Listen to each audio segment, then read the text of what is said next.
to is this Sisyphus 55 video titled, "Do you want to be loved or do you want to be yourself?"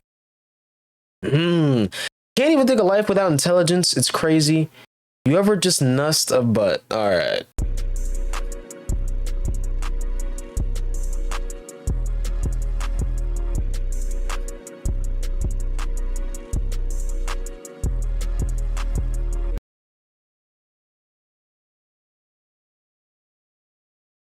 All right, let's see what this is talking about, bro. If you want to be loved, you need to be yourself. This piece of advice, offered in slightly altered forms depending on whether one is seeking romantic love, success, or friendship, feels like a big fat lie.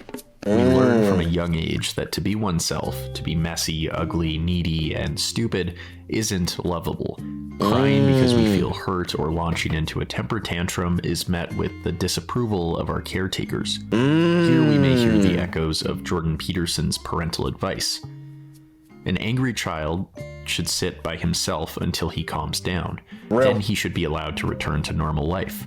That means the child wins instead of his anger. The rule is, come be with us as soon as you can behave properly.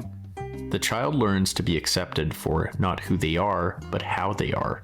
Their worth is dictated by their behavior. Later on, we note that being too vulnerable or weird drives away romantic prospects. What we are left with is an ultimatum. You can either be yourself or you can be loved. And so our relationships become cyclical. We compromise in the beginning, prioritizing attachment over authenticity. We tuck away ourselves, repressing the emotions that feel closest to us. But this only lasts for a short while. Sooner or later, ugly truths violently crash through our frozen surface of conformity. We risk a divorce, a breakup, the severing of ties with our family members. And then, after a while, we miss the basic need of belonging and once again repress who we are to be with others. Is this cycle an inevitability? Can we resolve the tension between authenticity and attachment? Hey, WF! Other course checks. Yes, sir! Interactive our tensions and frusters. 200 listeners will also get 20% off. WF, man. Yes, sir. But let us see it, bro. Most of our tensions and frustrations stem from compulsive needs to act the role of someone we are not. This has become increasingly more evident when we look at medical research. When we think of an unhealthy personality, we tend to imagine the stressed out CEO, unwilling to make time for his family or to simply slow down. Although this type A personality has its own I was expecting it. Recent studies suggest a far more insidious we don't need two of those today. Trait that many of us carry. As the physician Gabor Mate notes, those with a type C personality, overly nice people who compulsively place others' expectations and needs ahead of their own, are more likely to end up with chronic illnesses. Whoa! What's the correlation? I mean, you're probably about to explain that. But that's kind of crazy, bro. Probably valid, though, since I feel like as humans, we all need a certain level of selfishness, bro. Like, you have to kind of worry about yourself more than others a little bit. Like, a little bit. It struck me that these patients had a higher likelihood of cancer and poorer prognosis. Repression disarms one's ability to protect oneself from stress. These highly toxic repressive personality traits include a compulsive concern for others, a rigid identification with responsibility and duty, a repression of healthy, self-protective aggression, and the consistent acting out of two main beliefs. I am responsible for how other people feel, and also I must never disappoint anyone. Of course, none of these traits, especially in certain aspects, like, I feel like when it comes to, then again, no, it's in all aspects. I feel like in life, you really just have to, like, ignore everybody else for a minute. Like, you really have to just focus on yourself, because if you don't, then you'll probably lose track of what you need and your wants and your health. And then, you know what I'm saying? Because you're so busy worrying about other people, or, you know, in a lot of people's cases, someone else because they're in a relationship or whatever. Like, you got to be selfish a little bit in certain cases, because, like, it's like, I feel like that's one thing that really isn't a spectrum. it's like you either care about yourself or you probably don't. I don't know. It is spectrum though, because some people are like too selfish and never care about anybody else. And there's some people just never care about themselves ever. I don't know. But yeah, you gotta be selfish a little bit. Inherently bad. Just a little Mate bit. notes that it is the compulsive nature of such behaviors that denotes a health risk. He explains further, these dangerously self-denying traits tend to fly under our radar because they are easily conflated with their healthy analogs. Compassion, honor, diligence, loving, kindness, generosity. One issue with being type C is that having such traits is socially desirable. In other words, we tend to adopt these behaviors not out of a sincere sense of compassion, but rather as a way to be liked, to feel attached and accepted. Simply put, we place our health at risk in order to be worthy of love. This may explain the overrepresentation of women with chronic illnesses, who are usually socialized at a young age to repress their emotions and satisfy the needs of others over their own. Yikes. More generally, Mate explains how such a personality could develop. If our environment cannot support our gut feelings and our emotions, then the child, in order to belong and fit in, will automatically, unwittingly, and unconsciously suppress their emotions and their connections to themselves for the sake of staying connected to the nurturing environment, without which the child cannot survive. A lot of children are in this dilemma. Can I feel and express what I feel, or do I have to suppress that in order to be acceptable, to be a good kid, to be a nice kid? The child, pretty much entirely unable to survive without social support, learns to prioritize attachment over authenticity. Learning what our parents want from us becomes an adaptive survival response, one that we maintain as we grow up. We learn that to be inauthentic is to survive. Here Mate criticizes Peterson, who recommends punishing any outbursts from the child through isolation and scorn, teaching the child that any negative emotion is to be repressed lest they risk severance from their loved ones. As we grow older, we may develop an overly agreeable exoskeleton that surpasses any need for setting boundaries. We may also begin to internalize the aspirations of those around us, prioritizing external validation over internal validation.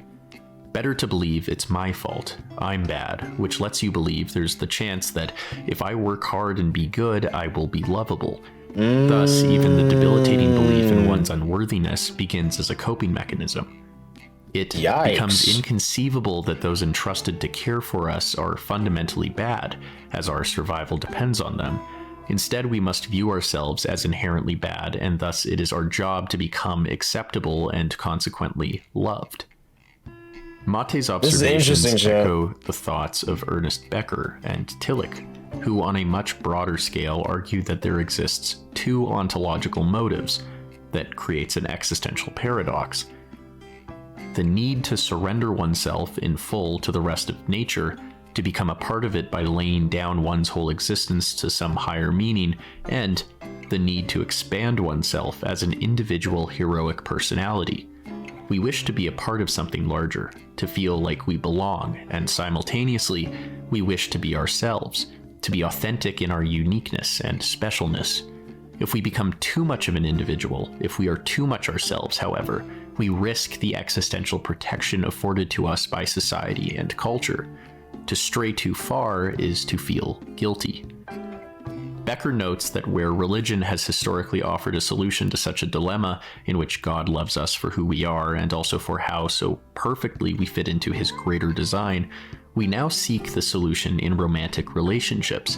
Ideally, our partner loves us uniquely for who we are and also for our I thought that was Selena Gomez for a second, I ain't gonna lie. Contribution to this thing larger than both of us, the relationship. In the words of Mazzy Star, we strive to fade into them. This, of course, places far too much of a responsibility on the partner, who becomes the moral arbiter of self-worth. Resentment and disappointment soon follow, as neither can be fully themselves, all in the service of the relationship. Neither can live up to such romantic expectations.